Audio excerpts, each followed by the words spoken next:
welcome back. You're now watching the lifestyle segment brought to you by Holocrunch Popcorn. Today we will be discussing state of the nation, focusing on the economy. With less than 12 months to the next presidential election, Nigerians will be weighing their options considering how this country has fared since the inception of the administration of President Muhammadu Buhari. Having this conversation with me today, I have Kevin Emmanuel, the CEO of Diary Hills Limited. Welcome to the Weekend Show. Thank you, Andy. Thanks for having me. Great. Let's have an opening from you. President Muhammadu Buhari is in his almost the last year of his tenure as president, and as we have presidential primaries in the next month or so, Nigerians want to know how has the economy, which he promised to fix, how has this fared in the last 7 years and what we should look forward to. So let's start with the economy.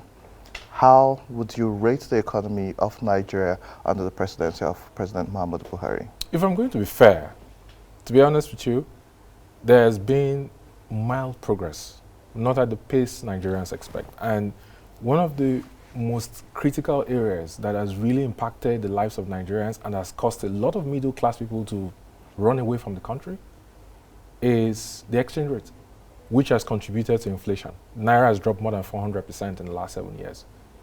I remember running up to 2015 elections, there was a lot of uproar that the Naira was trading at 187, 190, 199.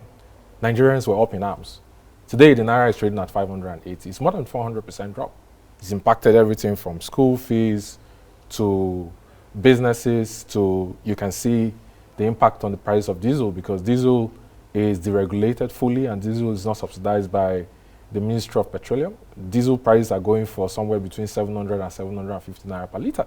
Personally, our company is affected because having to buy a litre last year when we did land development, we were buying diesel at 280 Naira per litre. This year we have to buy diesel at 750 Naira per litre. You can see this jump, which means that smallholder farmers, and which is one of the areas that this government has made progress with, in the area of agriculture and backward integration for primary food production and production for manufacturing, smallholder farmers cannot afford to do land development to expand their acreage. So the most critical areas that Nigerians are concerned about is in the area of inflation and the area of the exchange rate. And of course, the exchange rate has affected inflation.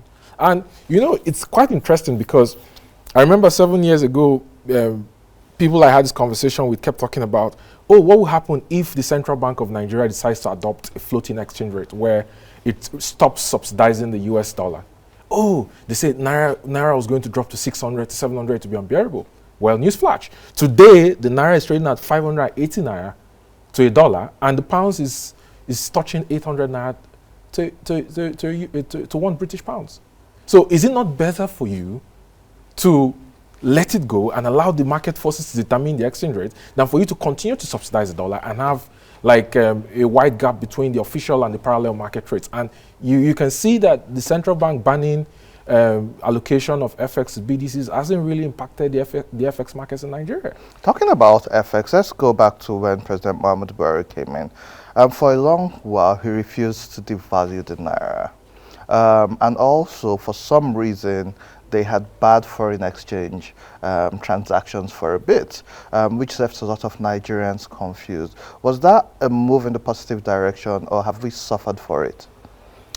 You see, there are two major ways through which the CBN maintains stability in the economy. One is fiscal, one is monetary. In my opinion, I'll tell you, monetary policy is currently stretched.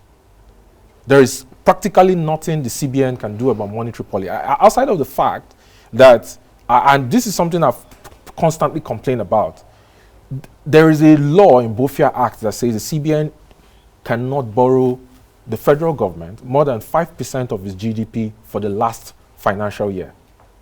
Currently, the CBN has loans to the federal government that is somewhere around 18 trillion naira. Okay?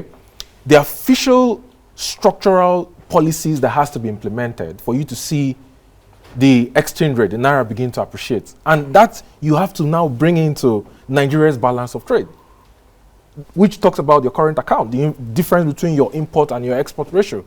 A lot of people say the solution is to increase the amount of exports. I disagree, because if you increase the amount of export of crude oil from currently today we are 1.45 million barrels. In fact, Nigeria is not meeting up with the OPEC production quota for March, which is 1.71 million barrels for the month of March. If you increase it to 5 million barrels, it won't make much difference. The reason is because if you sell your produce fresh without processing it, it doesn't bring much value. And that's the problem of Nigeria. Nigeria needs to realize that the solution is to actually go from primary production, selling your primary produce, to your secondary and tertiary layers of production. Look at cocoa, for example. The global cocoa value chain is $100 billion a year. Africa, that produces 90% of the global cocoa output, gets only 5% of its value. Nigeria is the fourth largest producer of cocoa in the world, after Ivory Coast, Ghana, and one other sub-Saharan African country. But why is it that we don't get much value from cocoa? The reason is because they sell much of the output of cocoa as primary produce. They don't process it into anything. They don't process into cocoa butter. They don't process into chocolate. They don't process into anything. Calvin, let's talk about inflation. We've seen the inflation figures and how it's risen, especially in the last 5 years, and a slight decline within the last 1 year. President Muhammadu Buhari's administration shut down the borders before the lockdown in the bid to fight insecurity. And there was the ripple effect which also led to inflation. Now, beyond that, we also had food security issues, which also led to food prices going higher. Do you also, once again, feel, what's your opinion on his shutting down of the borders and how it's affected inflation? To be honest with you, the shutdown of the borders wasn't done comprehensively in all parts of Nigeria. If we're going to be fair, the shutdown of the borders was done primarily in the southwest. It wasn't done in the north. It affected inflation terribly because, yes, you had a situation where there was a huge disconnect between demand and supply. There was so much demand and there was so little supply. The president said, look, we want to shut down the borders in the southwest because a lot of people smuggle through Seme and Idiroko, rice, chicken, and to be fair to the Nigerian Customs Service, some of the rice that are actually imported into Nigeria are laced with chemicals for preservation. Some of them are 6, 7, 10 years old. They're actually not fit for consumption. Some of the chickens that were being imported, frozen chickens were being imported into Nigeria, is actually not fit for consumption. To be fair to him, the Nigerian, the RIFAN, Rice Farmers Association of Nigeria, has increased its output since then from about 500,000 metric tons to about 5 million metric tons a year, to be fair to him. But there remains a gap between the demand and supply because Nigeria requires somewhere around 8 to 9 million metric tons of rice on a yearly basis for consumption. So yes, that affected inflation, but we have to realize that the two primary causes of inflation in Nigeria are food and fuel. What forms your cost price index is food and fuel, 50-50%. You have to understand that one of the primary reasons why inflation has gone double digit and has stayed where it is today is because as the exchange rate dropped, the NNPC is subsidiary Duke Oil, which is in charge of the crude oil swap and refining and bringing PMS into Nigeria from Europe, incurred more in processing and lifting crude oil, PMS back to Nigeria. The consumption of PMS daily has steadily risen from about 48 million barrels. And this year, the government is saying it's going to 70 million barrels, even if I don't believe that data. So you have to realize that, yes, the country has made appreciable progress in backward integration for food.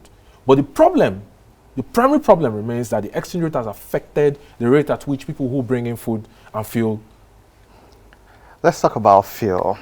I had to buy black market fuel to get to work today. It's been over 6 weeks, over a month, where we've had fuel scarcity, and this is Abuja, the Federal Capital Territory. We remember President Buhari saying who is subsidizing who, stating there was no fuel subsidy and it was a scam. Fuel subsidy cost has gone higher since his administration. Also spoke about fixing the refineries. We are still importing fuel. And then we've also seen what happened with the bad fuel which came into the country now. Our refineries and the fact that right now oil prices are rising in the world, but now the new claim is it's now more expensive for us because we're still subsidizing. Let's talk about the oil sector. To be honest with you, I'm not going to go and say the popular sentiment is, oh, the NNPC should fix the refineries, Warri, Port Harcourt, Kaduna. In fact, I was watching an interview that... But that's what the president said they were going to do. Right, that is a campaign promise. You don't trust the words of politicians. So that was a lie? I wouldn't say it's a lie, but you take whatever a politician tells you with a pinch of salt. Okay? I watched a video where Femi Otedola talked about how him and Aliko had formed a consortium called Blue Star in 2007 to acquire the Kaduna and Port Harcourt refinery, and how that was scuttled in 2009 amidst all the crisis in late President Yar'Adua's government. You see, we have to understand that government does not have any business doing business. So this idea where Nigerians believe that a government is going to come that will save them by building refineries to be able to refine PMS, DPK, AGO, Jet A1, and the other lubricants and the other derivatives is a pipe dream. For me personally, I'll tell you that any money that goes into turnaround maintenance for the existing refineries is like flushing money down the drain. Because most of those equipments in Port Harcourt, in Kaduna, and Warri are moribund. They are completely redeemable. In my opinion, they should wind it down, sell off the past as scrap, and allow private sector to come in. Dangote refinery is almost here. In the fourth quarter of 2022, the president will go back to Ibeju Lekki and commission the refinery. Dangote refinery is 650,000 barrels of crude oil processing on a daily basis. It's 50,000 barrels processing more than the largest refinery in Texas that is owned by Saudi Aramco, Motiva, does. So for me, I feel this is the time for the president to encourage BOA to go on with his environmental impact analysis and to speed up the process of building the refinery he intends to build in Ibaka in Akwa Ibom. 7 years gone. This is after the thought. Because these were things which we would have expected this administration to do because they had priorities. Final question. Unemployment, youth unemployment, and underemployment. We've seen unemployment go from 27 to 31 to 33 to 35%. We've seen underemployment rates go up. This administration promised 2 million jobs within the first year and more. Unemployment rate is steadily on the rise. What's your take on that? I'll touch on 3 topics. Number 1, the social investment program, the conditional cash transfer. I think it's a mistake. I don't think it's had much impact, even if proponents of this government argues otherwise. Number 2, one topic that is not usually mentioned when this discussion comes up is the issue of human capacity building. In my opinion, Nigerian universities churn out 2 million graduates per year that have paper certificates but have not gone through school. There needs to be a reform of the educational system. And one way, in my opinion, to achieve that is to hand over federal universities back to the private sector, change the structure of education, use the TED fund to form like a counterpart trust fund for universities that will be managed by a private asset manager, and have the government come in with the monies they're supposed to give to ASU to fund scholarships for the less privileged who are not able to afford education. Because we don't like to accept it, but paying 15,000 naira per year for school fees is not going to give you the kind of quality education that you need. On the other hand... But we still produce some of the best doctors and lawyers you see globally, even I agree with you, but how about other areas? You have people who study microbiology who don't have labs to be able to carry out the kind of experiments they need. You have people who study computer engineering and don't have access to computers to even code. How do you have an educational system like that? On the other hand, for you to create jobs, you need to empower the private sector. This idea where the government is the largest employer of labor in Nigeria is not going to lead Nigeria to the promised land. And one way to achieve that is by fixing power. I've had a lot of entrepreneurs call me in the last 1 month, complain about the price of diesel and how it's driving them out of business. You know, someone I know is spending about 1.1 million naira on diesel on a daily basis. Another small business I know spends about 150 to 200,000 naira on diesel on a daily basis. If you fix power, you take away 40% of the problems that businesses face to be able to create jobs for the economy. Because in situations like this, a business owner is having to make critical decisions and asking themselves, do we shut down or not? Okay, maybe we can reduce costs by sacking people and putting more load on the few people that we have. These are decisions they have to make. So if you fix power, you take away some of the problems businesses have, and you give incentives to people to come and build. What 3 major sectors will you say the next president should focus on? The first and most important is power. The second for me is justice reforms. Yeah? The third for me is backward integration, and that is going to be a coordination between the Ministry of Finance and the central bank.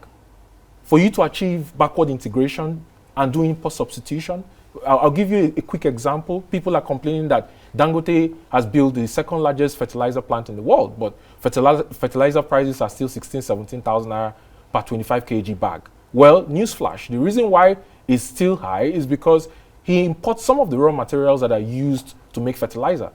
You have to substitute to ensure that the raw materials required for production is actually gotten in Nigeria. So the federal government has to look at backward integration and look at all the levers to make sure that the value chain for production, is sourced locally. Kelvin Emmanuel, CEO Diary Hills Limited. I think that's a great place to leave it. Thank you so much for your contributions to this segment. We will be bringing you back as time goes on to analyze the candidates and their plans for Nigeria and see how that fits into this conversation. But thank you so much for joining us. Thank you, Andy. And to our viewers at home, don't go away. We'll be back shortly after this break.